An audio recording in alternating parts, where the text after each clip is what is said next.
বিসমিল্লাহির রহমানির রহিম। আসসালামু আলাইকুম। আশা করছি সবাই ভালো আছেন। আজকে আমি দেখাবো পাস্তা, হোয়াইট সস পাস্তা। আর এটা খুবই নরমালভাবে আমি দেখানোর চেষ্টা করব। আশা করছি আপনাদের কাছে ভালো লাগবে। তো চলুন এর জন্য কী কী লাগছে। এর জন্য একটি হাঁড়িতে আমি পর্যাপ্ত পানি দিয়েছি, আর এখানে দিয়েছি আমি 50 গ্রাম পরিমাণ মতো পাস্তা। এটা আমি বাংলাদেশি একটা পাস্তা ব্যবহার করতেছি এখানে। পাস্তা বিভিন্ন রকমের পাওয়া যায় এবং বিভিন্ন দেশে পাওয়া যায়, সেজন্য আমি বলে দিচ্ছি এটা বাংলাদেশি একটা পাস্তা। এরপরে এটার সাথে আমি একটু পরিমাণ লবণ দিয়ে দিচ্ছি, দিয়ে এটাকে চুলা আমি হাই হিটে রেখেছি এবং কি এটাকে 5 থেকে 7 মিনিট আমি হাই হিটে রান্না করেছি। রান্না করার পরে এটা সিদ্ধ হয়েছে কিনা সেটা আপনি একটু ঠান্ডা পানিতে দিয়ে চেক করতে পারবেন। তবে আমি হাতের মাধ্যমে আপনাকে দেখিয়ে দিচ্ছি এটা কিভাবে সিদ্ধ করতে হবে। তারপরে যদি দেখেন যে এটা এভাবে করে চাপ দিয়ে দেখেন যে নরম হয়ে গেছে, তাহলে বুঝবেন যে আপনার পাস্তাটা সিদ্ধ হয়ে গেছে। এরপরে যখন দেখব যে এটা সিদ্ধ হয়ে গেছে, তখন এটাকে আমি পরিষ্কার পানি দিয়ে ঝরঝরে করে ধুয়ে নিব, একটি জালি দিয়ে বা নেট দিয়ে।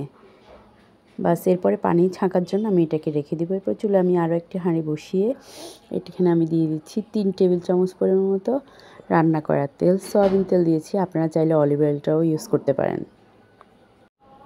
এরপরে এখানে তেলটা যখন গরম হয়েছে, তখন আমি এখানে দিয়েছি 1 কাপ পরিমাণ মতো মুরগি, কি ছোটো করে সাইজ করে কেটে নেওয়া মুরগি দিয়েছি। এখানে আমি পরিষ্কার করে ধুয়ে ছোটো সাইজ করে কেটে নিয়েছি, 1 কাপ পরিমাণ মতো দিয়েছি।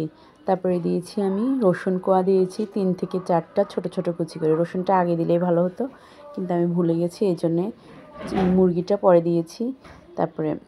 এরপরে আমি মশলা দিয়েছি এখানে 1/2 চা চামচের কম জিরা গুঁড়া, 1/2 চা চামচের চাইতে কম আদা গুঁড়া, চা চামচের কম ধনিয়া গুঁড়া, আর দিয়েছি রসুন পেস্ট দিয়েছি আমি 1 চা চামচের চাইতে কম।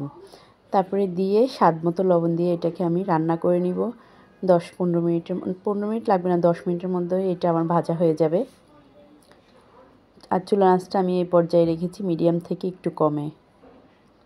তারপরে এটা যখন আমার পুরোপুরি ভাজা হয়ে যাবে, তখন এটার সাথে দিয়ে দিচ্ছি আমি 3টি পেঁয়াজ কুচি করে নিয়েছি, আর দিয়েছি 4 থেকে 5টি কাঁচামরিচ। ঝালটা আপনাদের পছন্দ মতো দেবেন। এছাড়া এখানে বিভিন্ন রকমের মশলা হবে, সেইভাবে ঝালটা দেওয়ার চেষ্টা করবেন। তারপরে এই দুইটাকেও আমি 2-1 মিনিটের মতো ভাজবো। ভাজার পরে এখানে আমি দিয়ে দিচ্ছি ক্যাপসিকাম কুচি। এখানে আমার ক্যাপসিকাম কুচি দিয়েছি আমি, একটা ক্যাপসিকামের অর্ধেকের চাইতে কম দিয়েছি, একটু গাজর কুচি দিয়ে এখন এগুলোকেও আমি 2 থেকে 3 মিনিট এভাবে ভেজে নিব, মিডিয়াম আঁচের থেকে একটু কম আছে। তারপরে এটা যখন আমার ভাজা হয়ে যাবে, তখন এটাকে এক সাইড করে আমি এখানে দিয়ে দিচ্ছি একটি ডিম। যদিও পাস্তার সাথে ডিমটা আপনাদের না হলেও হয়, তারপর আমি দিয়েছি এখানে, তাহলে টেস্টটা আরও একটু ভালো আসে।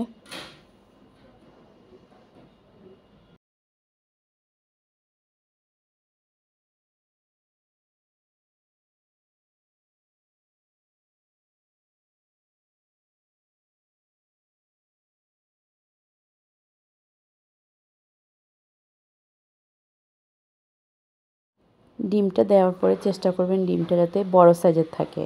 ডিমটা ভাজতে ভাজতে একদম ছোট ছোট করে ফেলবেন না, এক একটা ডিমে যাতে ছোট ছোট টুকরা করে 10 পিসের মতো হয়, এরকম করে সাইজ করে কাটতে হবে, চেষ্টা করবেন ওইভাবে কাটার জন্য। এরপরে সবগুলোকে আমি একসাথে মিশিয়ে 2 থেকে 3 মিনিট ভাজবো। বেশি ভাজতে যাবেন না, তাহলে কিন্তু টেস্ট নষ্ট হয়ে যায়। এরপরে যে পাস্তাটা আমি পরিষ্কার করে ধুয়ে রেখে দিয়েছি পানি ঝরিয়ে, সেটা এখন এটার মধ্যে আমি ঢেলে দেব। পাস্তাটা ঢালার পরে এখন পাস্তার ভিতরে আমার 2 প্যাকেট মশলা ছিল, সেই প্যাকেট মশলাটা আমি এটার মধ্যে দিয়ে দিচ্ছি। আর এখানে আপনারা চিলি ফ্লেক্সটাও ইউজ করতে পারেন, আমি চিলি ফ্লেক্সটা দিই নাই, দিতে ভুলে গিয়েছিলাম, এই জন্য দেওয়া হয়নি, আপনারা দেওয়ার চেষ্টা করবেন। এরপরে এখন আমি পাস্তার মশলাটা দিয়ে দিচ্ছি। তারপরে দিয়ে দিব এখানে আমি 3 টেবিল চামচ পরিমাণ মতো সয়া সস বা 4 টেবিল চামচ পরিমাণ মতো, আপনার পাস্তার উপরে ডিপেন্ড করবে আপনি কতটুকু সয়া সস লাগবে। এখানে দিয়ে দিচ্ছি সয়া সস, এখানে 3 থেকে 4 টেবিল চামচ পরিমাণ মতো সয়া সস। তারপরে দিয়ে দিচ্ছি আমি টমেটো সস আর চিলি সস, দুইটা একসাথে করে মিশিয়ে আমি এখানে 4 টেবিল চামচ পরিমাণ মতো দিয়েছি। এরপরে এটাকে আমি হালকা নেড়ে একটা সাইডে রেখে দিব। আর এখন আমি করে নিব হোয়াইট সসটা। হোয়াইট সসটা কীভাবে করতে হয় সেটা আমি আপনাদেরকে দেখিয়ে দিচ্ছি। আর চুলার আঁচটা এই পর্যায়ে একদম কমে রাখবেন, একদম লো হিটে রাখবেন। কোনোভাবেই পাস্তাটা একদম কড়কড়া ভাজা হয়ে যাবে না। তারপরে এখানে দিয়ে দিচ্ছি আমি 2 টেবিল চামচ পরিমাণ মতো ময়দা একটা হাঁড়িতে। দেওয়ার পরে যখন হাঁড়িটা একটু গরম হয়েছে তখন, আর চুলার আঁচটা রেখেছি আমি একদম লো হিটে।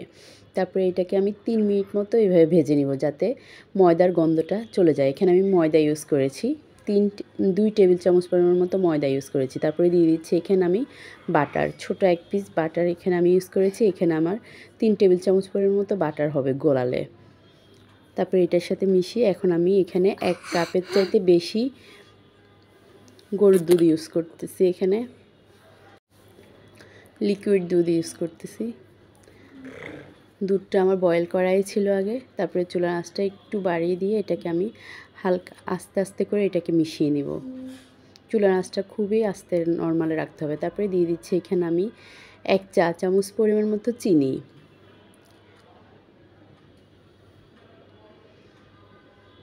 আর হোয়াইট সসটার কারণে আপনার পাস্তার টেস্টটা বেড়ে যাবে। এরপরে দিয়ে দিচ্ছি আমি এখানে অর্গানো দিয়ে দিচ্ছি আমি 1/2 চা চামচের চাইতে কম। আর অর্গানোটা হলো যে কোনো আপনি সুপার শপে পেয়ে যাবেন।